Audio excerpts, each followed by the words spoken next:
कहते हैं साध सोए जो सीधा चाले।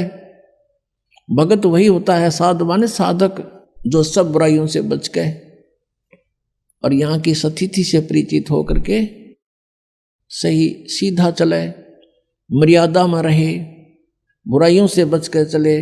संसार के जो चोज हैं, इन चोचलों से बच्चे, नाचना गाना फंड करना डीजे बजाना, ये कोई एक भक्तों के लक्षण है।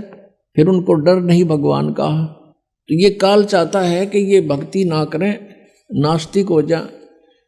और ये नाचना गाना डीजे बजाना, गा के ऊपर इतना खड़दू उतार दे। 2 बच्चों का संस्कार जोड़ना, 4 आदमी बैठ के ये कहना भी हम अपनी पुत्री का विवाह आपके पुत्र से करते हैं, ब्याह हो गया, इसका आगे कितना फंड कर लो बता। शादी बच्चों की वचन से हो गया, वचन से पराये होते हैं, वचन से सारी सृष्टि रची हुई है। वचन के ऊपर रहे आदमी खरा तो उसको हर तरह से सुविधाएं प्राप्त होती हैं। और फिर नाचना और गाना और फलाना करना, इतने दान देगी, वो तो अपने सिर पर भार रखना है, गधा बनना उसका। किसी के पैसे पास्ता रख के कभी सुखी नहीं हो सकता प्राणी। तो जब तक हमें ज्ञान नहीं है तो हम ये विष खा ही रहे थे। अब पता लग जाएगा कि ये तो बहुत भयंकर काम है। कहते हैं तुमने उस दरगाह का मैल नहीं देखा और धर्मराज के तिल तिल का लेखा।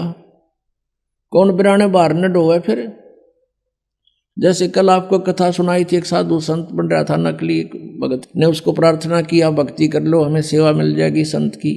वो उसके चौबारे में रहने लग गया। भगत सेवा करता, वो खा कर सो जाता, कुआड़ बंद करके महात्मा साधना करता है। फिर वो मृत्यु के उपरांत उसके ही घर पर बैल बना और बैलगाड़ी में जोड़ कर उसके खाए हुए के पूरे कर रहा था। जब परमात्मा गरीबदास जी को उस पर दया आ गई नकली पे, तब उसको बताया भाई तूने भक्ति करी नहीं और इसका अन्न खाया, ये पूरा करना पड़ेगा तुझे। लठ खा के कर ले चाहे राजी खुशी कर ले, पूरा करना पड़ेगा। फिर वो चल पड़ा अपना सीधा होके। तो कहते तुमने उस दरगाह का मैल नहीं देखा, धर्मराज के तिल तिल का लेखा। तो आप किसी से दहेज लेते हो, वो आपका ऊपर भार बन गया और उसका फिर पूरा आपने देना पड़ेगा। किसी का बैल बनोगे, किसी की भैंस बनोगे, किसी का खच्चर बनोगे, वो पूरा करना पड़ेगा। फिर क्यों सिर में दर्द करे। जैसे किरका जहर का रंग होरी हो, कहो कौन तिस खावे राम रंग होरी हो।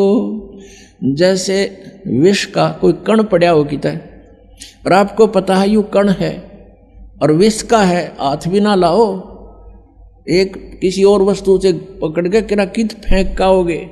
तो ऐसे जो आप ये क्रियाएं कर रहे हो, रिश्वत ले रहे हो या किसी से दहेज ले रहे हो या किसी की हेराफेरी कर रहे हो हैं या कोई ब्याज ले रहे हो, कहते हैं ये जहर खा रहे हो आप। तो गिलास के गिलास पी रहे हो और एक किरका भी जहर का खाना नहीं गवारा होगा। तो कहने का भाव ये है कि हम अज्ञानता के वश ये नालायकी कर रहे हैं और जब पता लग जाएगा इतनी भयंकर मार पड़ेगी इसकी। तो जैसे किरका जहर का रंग होरी हो, कहो कौन तिस खावे राम रंग होरी हो। कहते कौन खाओ फिर जहर ने, पता लग गया था। तो बिना ज्ञान के दुख पा रहे हम यहाँ पर। और भगवान देगा जो पूरा पट्टेगा किसी के दूसरे के धन से चोरी से।